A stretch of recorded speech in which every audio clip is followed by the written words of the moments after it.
안녕하세요. 저는 아들 하나를 키우고 있는 30대 후반의 여자입니다. 시댁 식구들의 도가 지나친 간섭과 가스라이팅에 2년의 결혼 생활 끝내 견디다 못해 종지부를 찍고 친정으로 돌아왔습니다.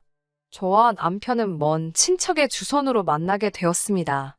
저는 당시 대학을 갓 졸업해 중소기업에서 일을 다니고 있었고, 남편은 시어머니와 함께 떡집을 운영하고 있었습니다.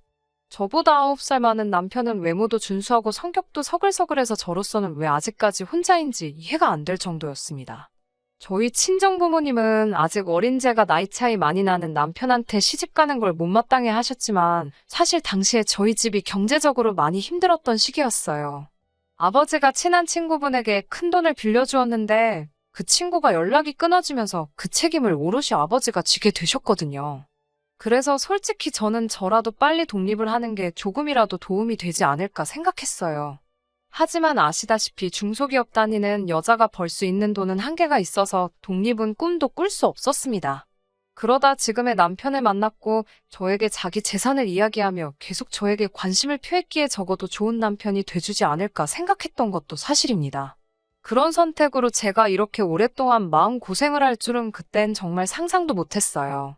연애할 때는 그래도 저에게 순애보 같은 사랑을 보여주던 사람이었습니다.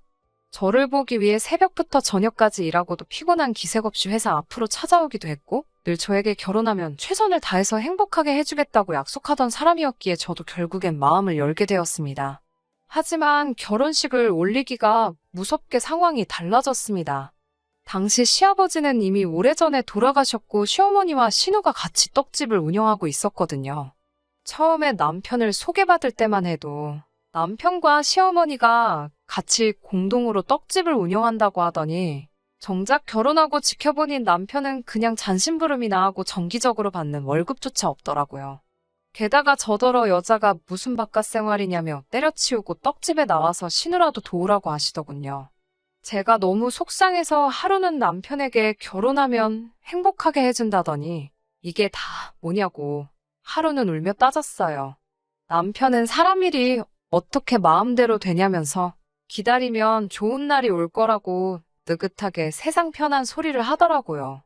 한심하고 어이없어서 눈물이 주르륵 흘렀지만 차마 친정에다가 아쉬운 소리를 할 수는 없었습니다. 저는 마음을 고쳐먹고 그래, 어차피 욕을 먹든 어쩌든 나는 떡집에 나가서 일을 해야 하고 그렇다면 죽기 살기로 그 기술을 배워보자라고 마음을 고쳐먹었습니다. 그렇게 해서라도 시어머니에게 인정을 받으면 된다라는 그 마음 하나였습니다. 이런 저를 생각하시면 답답하실 수도 있겠지만 그 당시 저에게 시댁은 유일한 동아줄이나 다름없었으니깐요. 그렇게 2년 남짓 시어머니와 시누의 구박과 핍박을 받으면서도 죽을 힘을 다해서 배웠습니다. 하지만 제가 열심히 일할수록 시댁 식구들은 저를 무슨 일꾼이나 머슴 정도로 여기는 눈치였습니다. 기술을 가르쳐주기는커녕 매일같이 더럽고 힘든 자빌과 무거운 쌀포대를 나르게 시켰고 숨이라도 돌리려고 하면 벌써부터 요령을 피운다, 꾀를 부린다며 저를 서럽게 했습니다. 심지어 남편이 피곤하다는 말이라도 하면 남편은 집에서 쉬라 하고 저만 불러내서 일을 하게 하신 적도 있어요. 하지만 그것보다 저를 더 서럽게 했던 건 떡집을 찾는 단골 손님들에게조차 제가 며느리라는 사실을 밝히지 않으시더라고요. 사실 친정부모님도 제 결혼을 지원해 주실 형편이 되지 못했고 시댁에서도 어차피 친정 상황이 그런데 뭐하러 결혼식을 크게 하냐며 그냥 양가 어른들 모시고 밥이나 먹고 혼인신고나 하면 되지 그러시더라고요. 당연히 저도 여자니까 결혼식에 대한 환상과 기대가 있었지만 남편도 그 순간만큼은 시어머니 의견이 옳은 것 같다며 시어머니 말대로 하자고 하더라고요. 그래서 많은 분들이 제가 떡집의 아르바이트생이라고 생각하는 눈치였습니다. 가끔 이 처자는 누구냐고 물으면 시어머니는 뭐 그냥 도와주러 나온 이라면 말끝을 흐렸거든요. 그런 시어머니의 태도에 결국 힘이 들었던 저는 더는 이렇게 살 수 없다. 이혼을 해야겠다는 결심을 하게 되었습니다. 남편에게도 도대체 내가 지금 당신한테 시집와서 이게 무슨 꼴이냐며 신세 한탄을 늘어놓았습니다. 평소라면 그냥 요령껏 하라며 대충 넘어가려던 남편이었는데 그날따라 제 이야기를 잘 들어주고 자기가 미안하다고 하더라고요. 그리고 부부싸움은 칼로 물베기라 했던가요. 그렇게 남편이랑 술 한두 잔 기울이다가 그만 덜컥 지금의 아들을 갖게 되었습니다. 이혼을 하려는 타이밍에 아이가 들어서니 기쁘기도 하고 두렵기도 하고 마음이 복잡했습니다. 하지만 이유가 어찌됐건 찾아온 생명을 포기할 수는 없었습니다. 그리고 솔직히 아이를 낳으면 시댁에서도 저를 좀 달리 봐주지 않을까 하는 작은 희망도 생겼고요.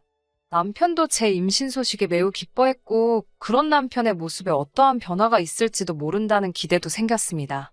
하지만 시댁의 반응은 뜨뜻미지근했습니다. 특히 신우는 노골적으로 애가 아직 태어난 것도 아닌데 뭘 그렇게 다들 난리냐는 식으로 나오더라고요. 당시 시어머니는 신우에게 금전적으로나 사업적으로 많은 도움을 받고 있었거든요. 그래서 신우가 저에게 적대적으로 행동할수록 시어머니도 한술 더 떠서 저를 미워하시는 게 느껴졌어요. 그렇기에 저는 오기로라도 어떻게든 이 아이를 건강하게 출산해야겠다 생각했고 떡집을 관두고 태교에만 힘썼습니다. 신우는 자기는 애 등에 업고도 집안일이며 떡집일이며 다 했다며 저한테 유난이라고 눈치를 줬지만 이때만큼은 남편이 자기가 제목까지 할 테니 뭐라고 하지 말라며 신우를 막아주더라고요. 그렇게 저는 건강한 아들을 출산할 수 있었습니다. 시어머니는 손자라면서 저에게 처음으로 장하다, 고생했다 말씀해 주셨습니다. 그동안의 서름을 비롯한 여러 감정이 뒤섞여져 눈물 콧물로 흘러내렸어요. 하지만 신우는 여전히 뭐가 못마땅한지 축하한다는 소리도 안 하더라고요. 그리고 얼마 뒤 저는 남편에게 이제 애도 생겼으니까 시어머니한테 자기랑 나 일한 거는 정확히 계산해서 월급으로 달라고 하면 안 되냐고 물어봤습니다. 그 전에는 저희가 돈이 필요하면 얼마가 필요하다 하고 시어머니한테 타쓰는 식이었거든요. 하지만 이제 아기도 생겼으니 제대로 독립을 해야 하지 않겠냐는 거였어요. 남편도 제 말이 맞다면서 시어머니한테 그렇게 물어봤고 시어머니도 그렇게 해주시겠다 하셨습니다. 결혼 생활 2년 만에 모든 것이 제자리를 찾아가고 있다고 생각했고 다행이다 싶었습니다. 그렇게 시어머니에게 둘이 합쳐 500만 원씩 3개월 간월급을 받았을 무렵이었습니다. 하루는 신우가 아침부터 전화를 해서 당장 떡집으로 나오라고 하더라고요. 그날은 제가 쉬는 날이었거든요. 그래서 제가 무슨 일이냐 하니까 따지지 말고 당장 나오래요. 허겁지겁 서둘러서 나가니 떡집 장부를 놓고서는 이게 무슨 돈이냐고 물어요. 보니까 시어머니가 저희 월급 주신 걸 월급이라고 적어놓지 않으시고 그냥 아들 며느리 생활비라고 적어두신 거예요. 신우 입장에서는 저희가 3개월 동안 1,500만 원이라는 생활비를 타간 거에 대해서 화가 났었나 봅니다. 그래서 저도 어머님이 왜 생활비라고 적어두신 건지는 모르겠지만 이건 저희 월급 주신 거라고 말했습니다.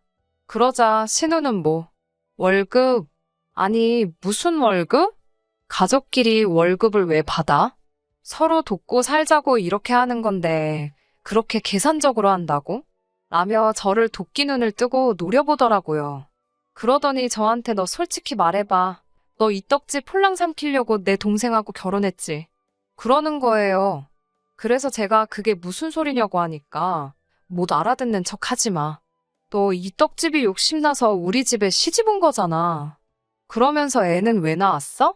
왜 내 동생이 미덥지가 않으니까 손자 앞장 세워서 이거 뺏어가려고. 그러는 거예요. 저는 한 번도 생각해보지 않은 일인데 자기 혼자 소설을 쓰더라고요. 그래서 제가 신우한테 이 떡집 장사 잘 되는 건 맞지만 막말로 여기가 무슨 재벌사 업체 같은 것도 아닌데 제가 무슨 떡집을 삼키려고 시집을 오냐고 따졌습니다. 그리고 저 남편 소개받을 때만 해도 남편이 동업자인 줄 알았지만 이렇게 시어머니랑 신우 뒤치다꺼리에 막일이나 하는 머슴신세인 줄 알고 나서도 묵묵히 버텼다. 그것만 봐도 제가 남편 조건 보고 결혼한 게 아니란 걸 모르시겠냐고 싸붙였습니다. 그러자 신우가 원래 가진 거 없는 애들이 무서운 것도 없지 않냐면서 자기가 보기엔 제가 딱 그 짝이라며. 그러니까 어디 감히 시어머니한테 돈 달라 소리 할 생각을 하냐 그러더군요.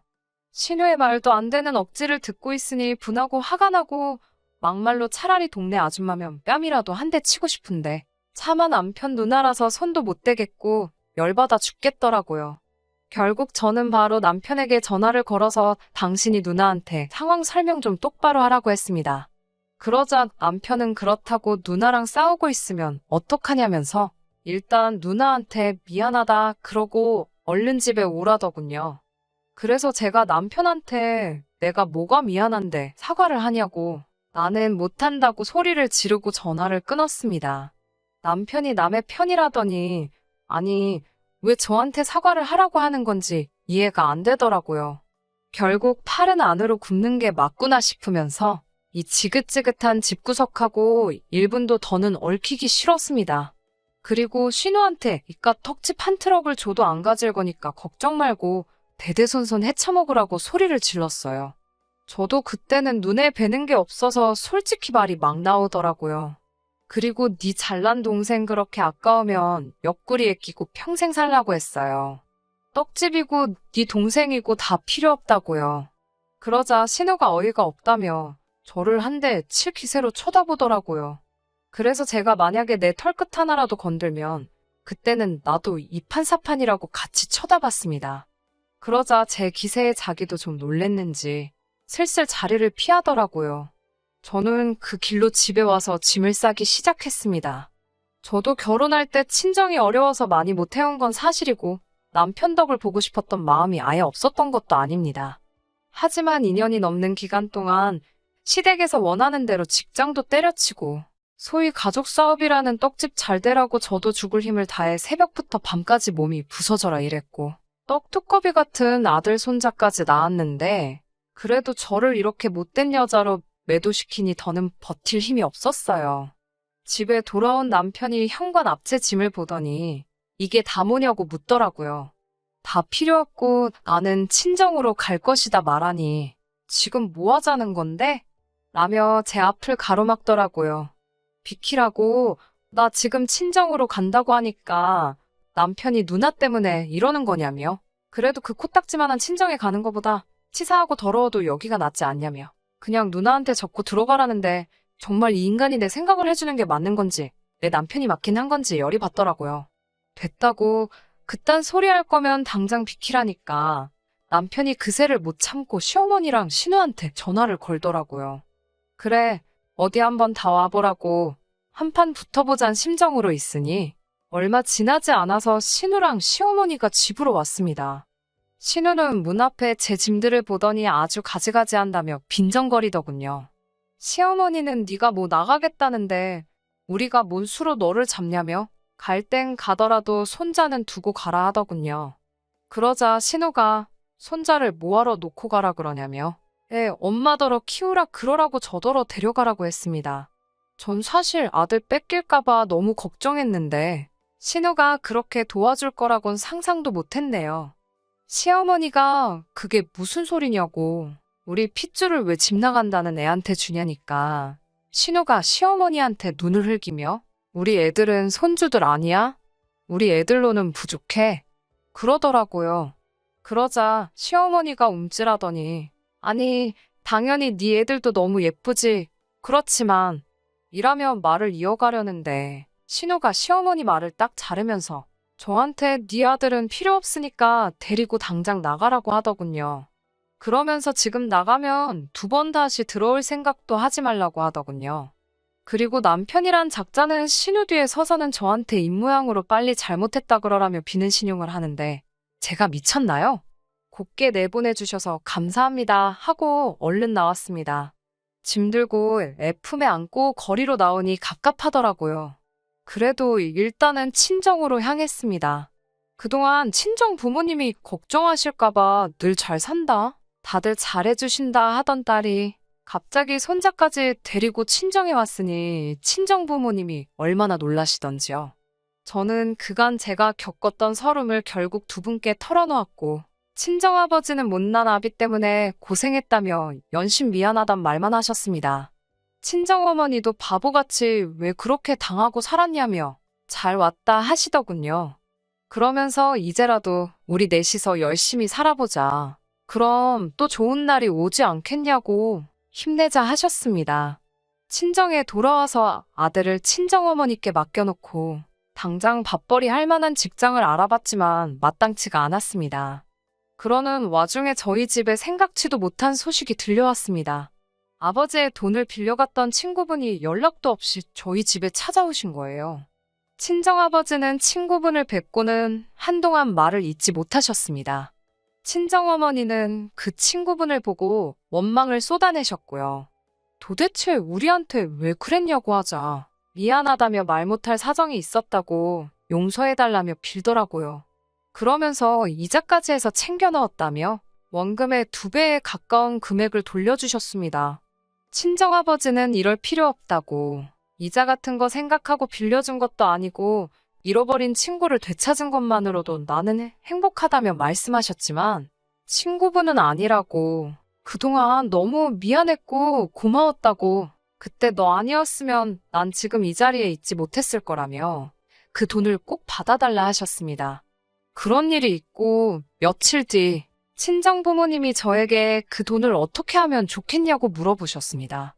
처음에는 당장 우리 가족이 사는 환경이 좋지 못하니 이사를 하는 게 어떨까 생각했지만 그래도 어깨너머라도 배워온 게 그거라고 순간 내가 떡집을 차려보면 어떨까? 라는 생각이 들더라고요.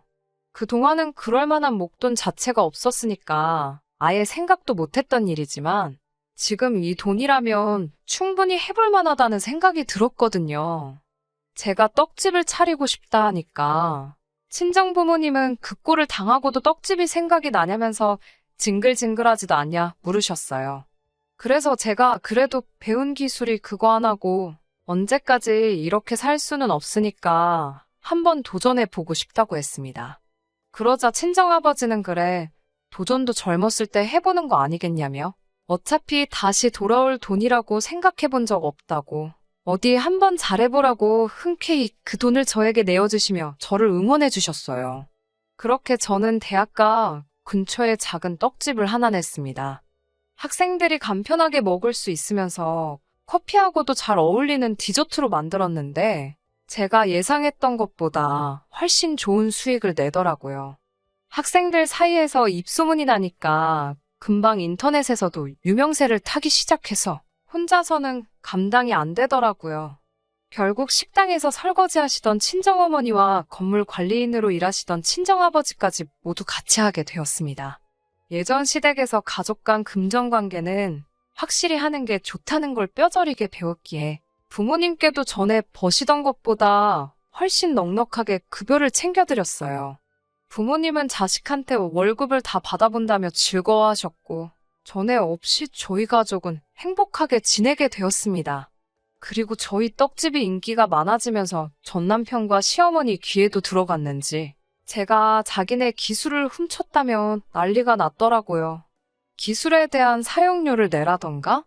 비록 떡 만드는 기술은 배웠을지언정 제가 그 집 떡을 그대로 가져다 판 것도 아니고 정말 온몸을 갈아 넣어서 배운 기술인데 웃기더라고요.